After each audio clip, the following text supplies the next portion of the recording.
It's Too Strong here. We wanted to send you a video telling you that we love you and that we're thinking of you and praying for you. And we want to sing a song that we picked out for you all. And so I hope you enjoy it, and then I hope that it puts a smile on your face.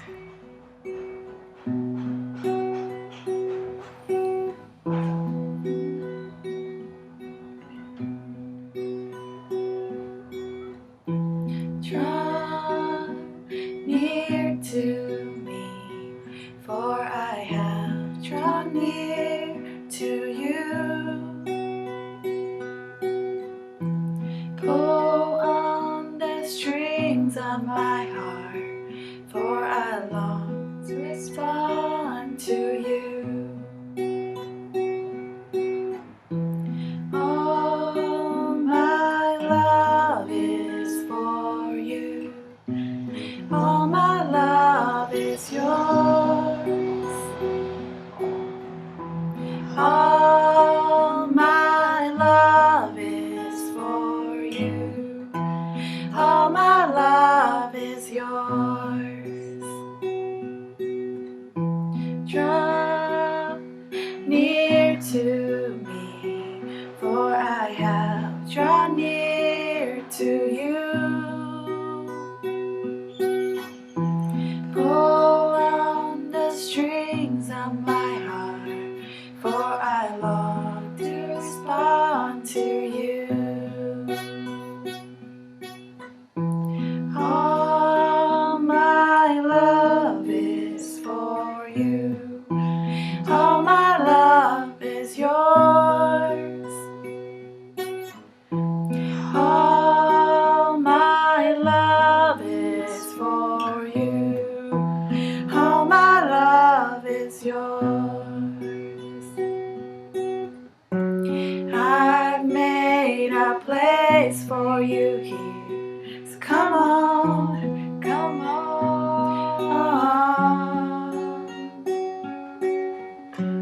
All things are possible here, so come on, come on.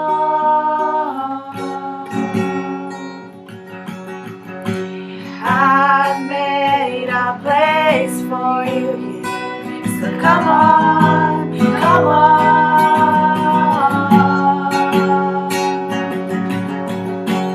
All things are possible here, so come on, come on.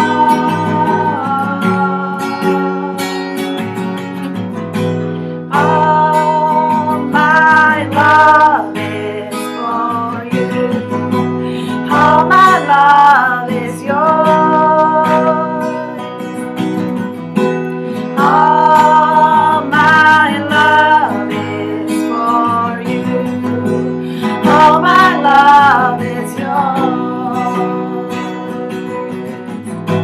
Draw near to me, for I have drawn near to you.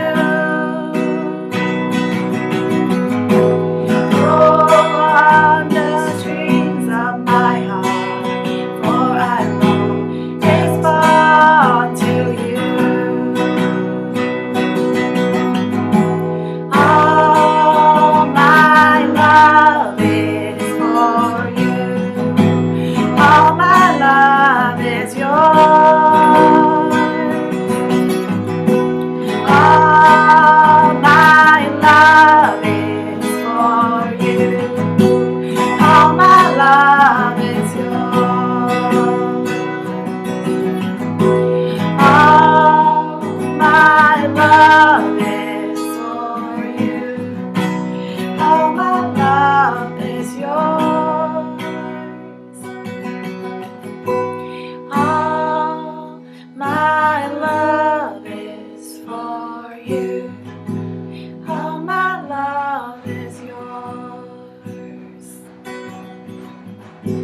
Draw near to me, for I have drawn near to you.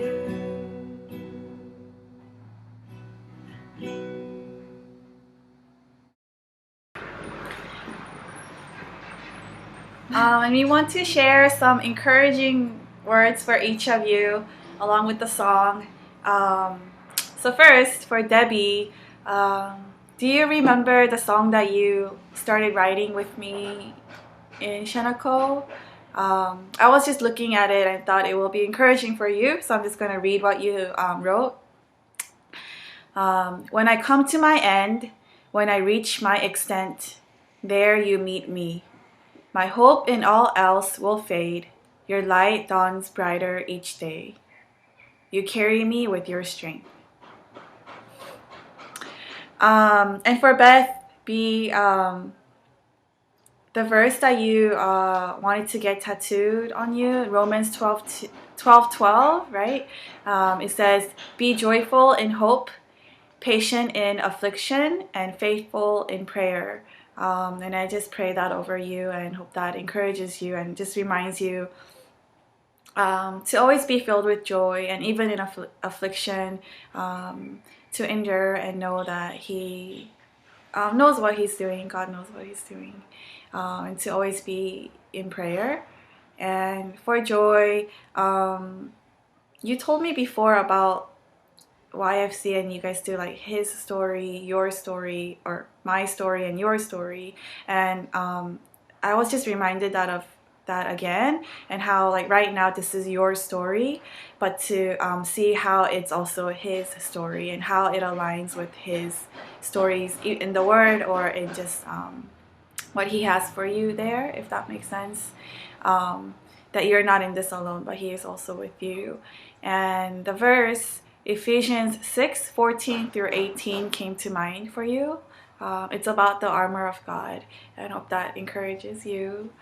And let's see. For Jay, the verse I have for you is Isaiah 58:11, and it says, "The Lord will guide you always. He will satisfy your needs in a sun-scorched land and will strengthen your frame. You will be like a well-watered garden, like a spring whose waters never fail." And the song Never Runs Dry just came to mind, and want to encourage and remind you that His love and His grace never runs dry. So whenever you need to get love, strength, and grace, it's always there and it's overflowing. And all you need to do is just turn to Him and ask. So whenever you're tired, just remember to draw from Him. Okay.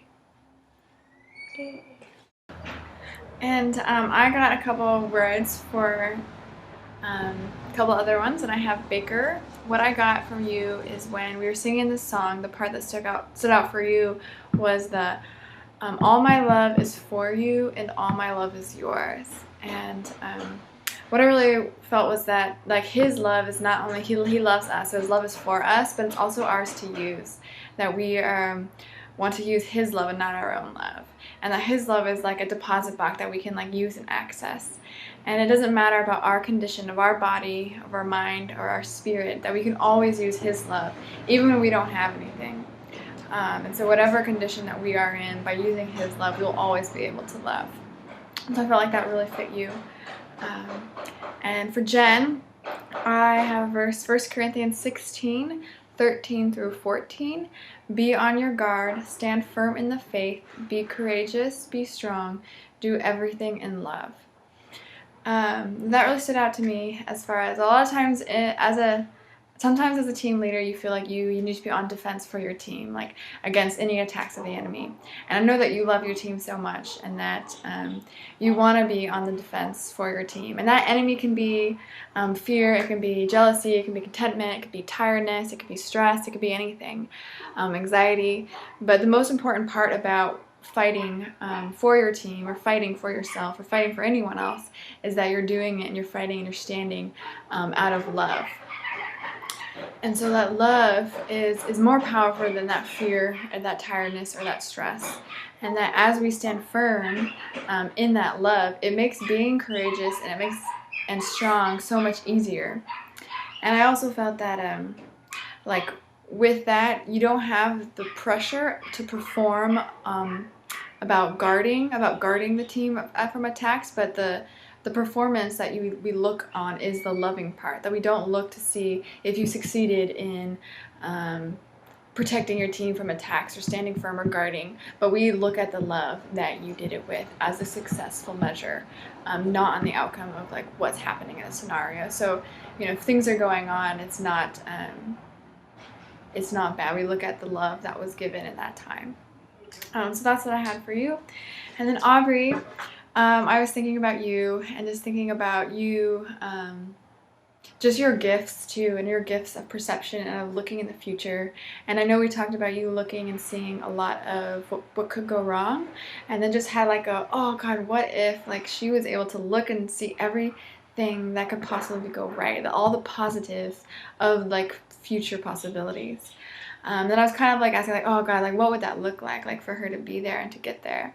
And then I really just saw you cuddling in the Father's arms, just like on his lap, and just kind of like wanted to question you, like, oh, do you know what that's like? Do you know, have you been there? Have you been able to be at a point where you're so broken and so lost and so tired that you just fall at his feet, and then he's able to just wrap his arms around you? Because that's what he really wants to do, is to wrap his arms around you and hold you and protect you.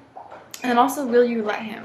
Will you let him to continue to hold you and love you and protect you? Will you let God keep you? Or will you continue to run away? Because we tend to run away and then come back and run away and come back. But God wants to keep us right there next to him. So yeah, but as the team, we really felt that this song was right for you guys. I know we talked about it in feedback a little bit. Or no, debrief. Sorry. Debrief at the end of in hard times, drawing near to God and coming close to him and focusing on him instead of the issues, instead of our problems, instead of our pain or our worry. So we really thought this song, Draw Near, really fit the situation. And so as we were praying into what to share with you guys, I was like, oh, what's that verse? Like, I know what's that verse? It's draw near to God and he will draw near to you. So I looked it up, and it's James 4:8. Draw near to God and he will draw near to you. And then I was like, okay, well, what else does that verse say?